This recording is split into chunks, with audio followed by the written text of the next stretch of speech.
Welcome to Obscurus, your weekly dose of paranormal fiction. Every Wednesday, Obscurus features new short stories and serialized novels written by novelist, screenwriter, and voiceover artist Biswajit Banerjee. The realm of the paranormal stretches far beyond the usual horror story. So while you'll get to listen to lots of ghost stories on this podcast, there will also be many tales of lesser-known paranormal themes. To get us started, here is your host, Biswajit Banerjee.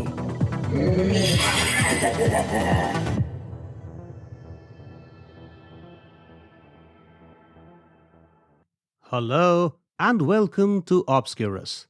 In the last episode of this podcast, we saw how a mathematician struggles to solve a difficult mathematical problem.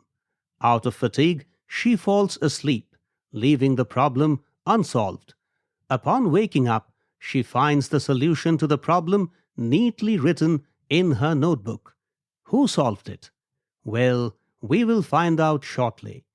Before starting the second and concluding part of the story, I would like to request my wonderful readers and listeners the world over to visit my website biswajitbanerjee.com.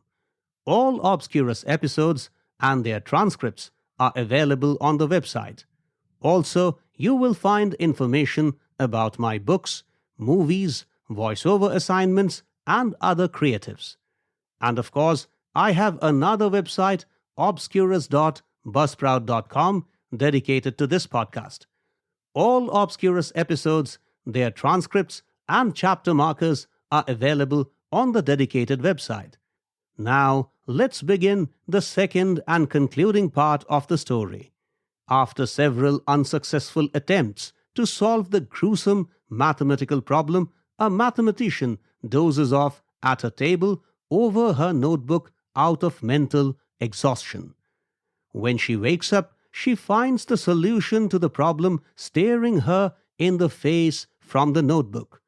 Who solved the problem? She? Someone else? Or was it the problem that solved itself? Come, let's find out.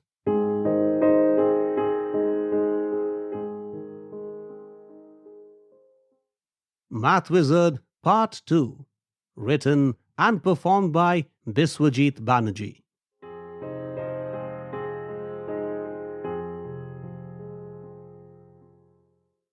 The college authorities arranged a video conference the next day. Professor Green and some other renowned mathematicians joined the meeting from London, and Professor Avasthi and Pratibha participated in the discussions from the Indian professor's small university chamber.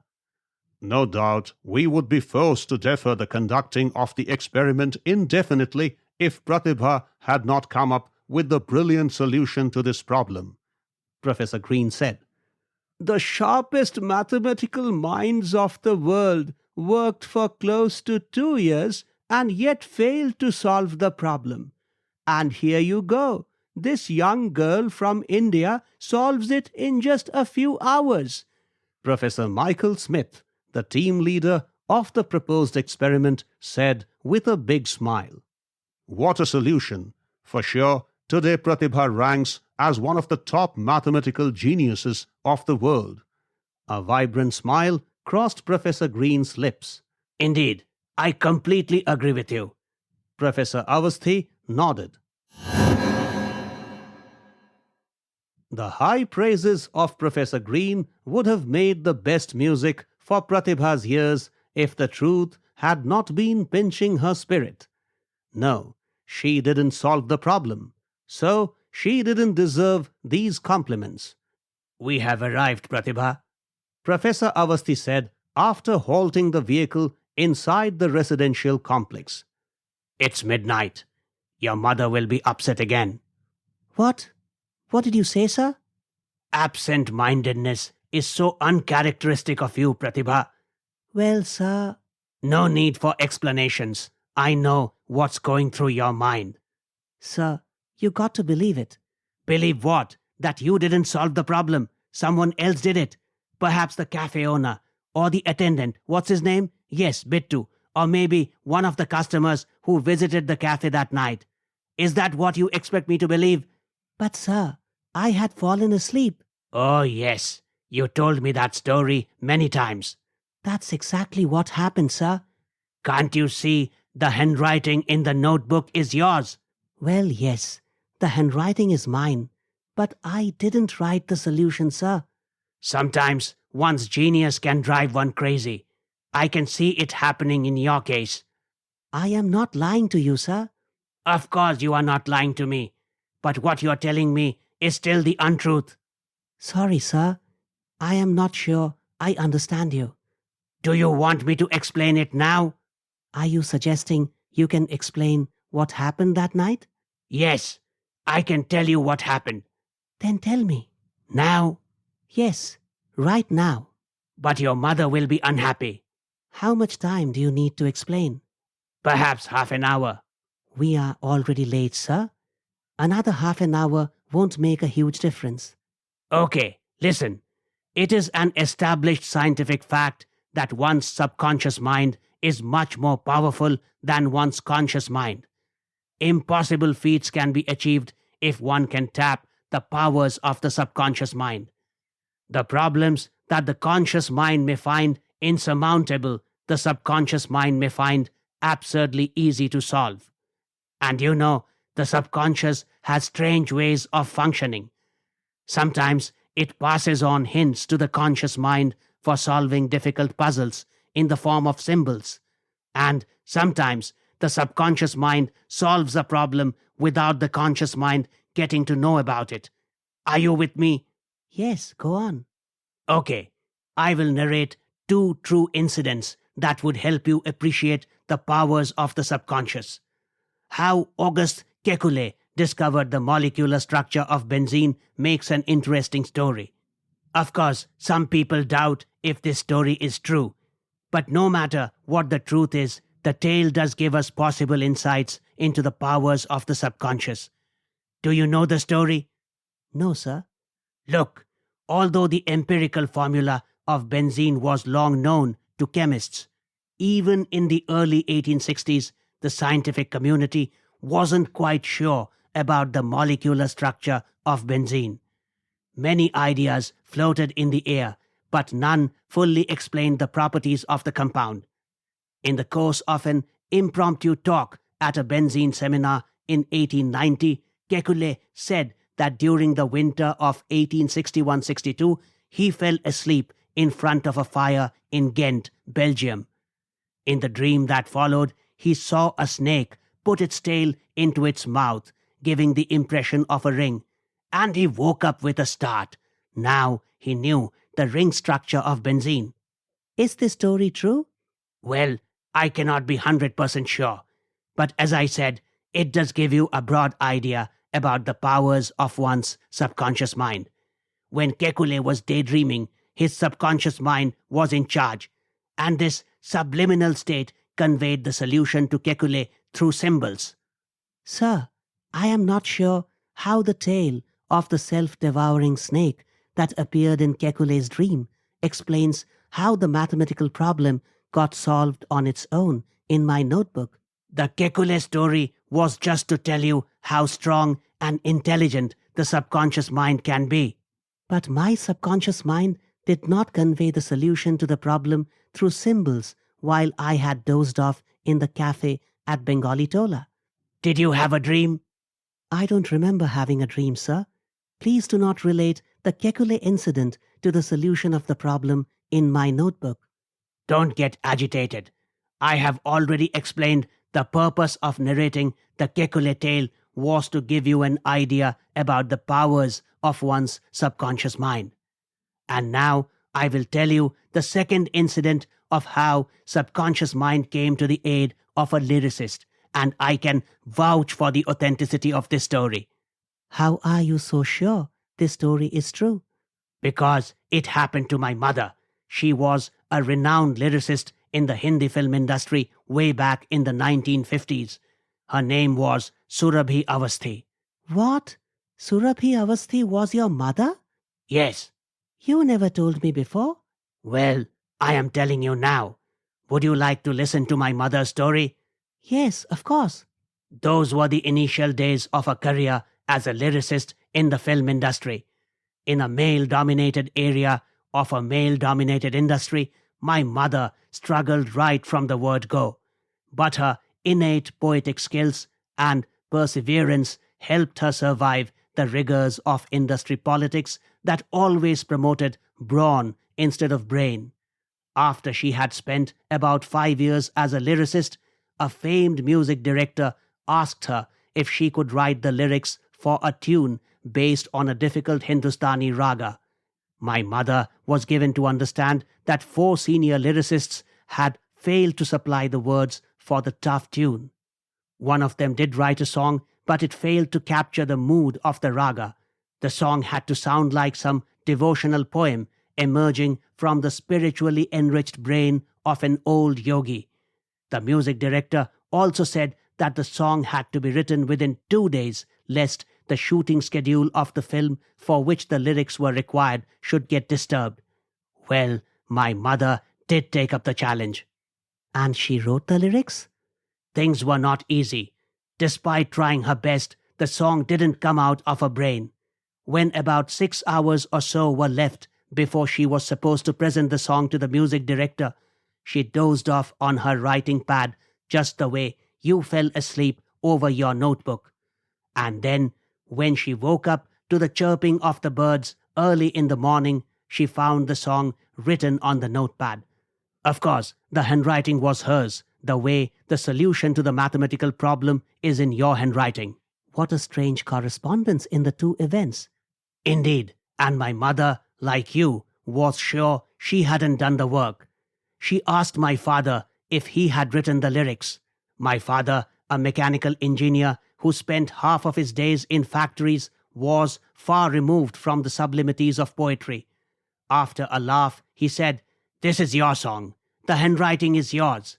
When my mother told him she didn't write the song and that she fell asleep, my father asked her to recall if she got up after dozing off to resume her work.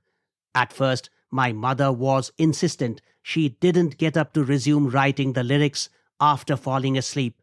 But then it struck her that she did get up and write the song in a state somewhere in the middle of sleep and wakefulness. In such a state, the subconscious mind is quite active. Without a trace of doubt, my mother tapped the powers of the subconscious while she was in this state and wrote that incredible song. What happened then? Oh, the music director and other biggies in the world of Hindi film music were stunned at the beauty of my mother's lyrics. And of course, since then, there was no looking back for her. My mother became the most sought-after lyricist. So you mean I solved the problem while I was in a state somewhere between wakefulness and sleep? Yes, after you fell asleep, you must have gotten up to work on the problem. This was a state of semi-sleep or semi-wakefulness. Choose what you wish to call it. And this state allowed you to tap the powers of the subconscious. Need I say again, the subconscious mind is much brighter than the conscious mind. Now you know how you ended up solving the problem, don't you? But sir, I can't remember a thing. Obviously you won't. However, later you may realize you did get up to work on the problem after falling asleep in your notebook. Even if you don't recall anything eventually, you can still be sure you were the one who solved the problem. Sir, why did you not tell me earlier that your mother and I had such similar experiences? I have told you now, and trust me, I am not telling lies. My mother did have such an experience. Of course you are not telling lies, sir. You are not the kind of person who would tell lies. Professor Avasthi smiled. So did Pratibha. Pratibha went to the bed around 3 in the morning. Sleep was far from her eyes as Pratibha wondered if the solution to the problem was really her work. Within minutes, vague images began to hover in her mind. With time, the images gained clarity, and soon she witnessed what happened that night on her mind's screen. Oh yes, she solved the problem in a state separating wakefulness from sleep. What a delight it was to realize the solution was indeed hers. The subliminal states of her mind had done the trick, and she deserved the praises and recognition that came her way. Several universities conferred doctorate degrees on Pratibha. Over the next 4 months, she traveled to different parts of the world with Professor Green and Professor Avasthi. She delivered more than 100 talks on the latest trends in advanced mathematical research. Given her newly acquired celebrity status, hundreds and thousands of people thronged the lecture halls to listen to her. The audience asked her questions of all kinds, including how she solved the complicated mathematical problem working just for a few hours. Pratibha answered them all with clarity and truthfulness. How her subconscious mind came to Pratibha's aid in solving the problem emerged as large, bold headlines in newspapers and breaking news on television news channels for days together. Oh, she loved the attention and the demigoddess-like status she found herself elevated to by the media. About 6 months later, she was back in the little cafe in Bengali Tola working on her creative non-fiction book on mathematical puzzles. How excited Bittu was to find her back in the cafe. "It was so exciting to watch you on the television talking to the news persons. Oh, those were proud moments for me. I told everyone I know you closely." A smile crossed Pratibha's lips. It was clear she had become a celebrity for life. After her return to Banaras, Pratibha had signed at least 200 autograph books. Thank you so much, Bittu. A lot of the credit for what I did goes to this little cafe and the lovely cups of coffee you have been serving me. Oh, do you really think so, ma'am? Yes. Do you know where I solved the mathematical problem that led to my becoming an international celebrity? This cafe. I solved that problem sitting right here at this table. Are you talking about the evening you dozed off on your notebook? So you saw me sleeping? Yes, and I also saw the gentleman who worked in your notebook while you were sleeping. What did you just say? I saw that gentleman. Who are you talking about? The one who wrote letters and numbers in your notebook while you were sleeping. This doesn't make sense, Bittu. Who wrote in my notebook while I was sleeping? You don't know him? Of course not. Ma'am, I spotted a man standing behind your chair after you had dozed off. I could sense the gentleman wanted to write in your notebook, but he couldn't do so for a long time since your hands covered most parts of the notebook while you were sleeping. But then, for a short time, you removed your hands from over it. Then the gentleman who had been waiting patiently for the chance to write bent down and scribbled a few things in the notebook. After he finished writing, the gentleman went out of the cafe's door. Are you sure of what you are saying, Bittu? Yes, ma'am. Didn't others in the cafe spot him? There were no customers at that time. Even the cafe owner had gone out for dinner. You, the gentleman, and I were the only ones present here. When did that man come? Ma'am, I didn't see him coming. For a while, only you and I were over here. I still remember cleaning that table on the other extreme as you slept over the notebook at this table. Then I heard a bustle coming from this side. When I looked up, I found the gentleman positioning himself behind your chair.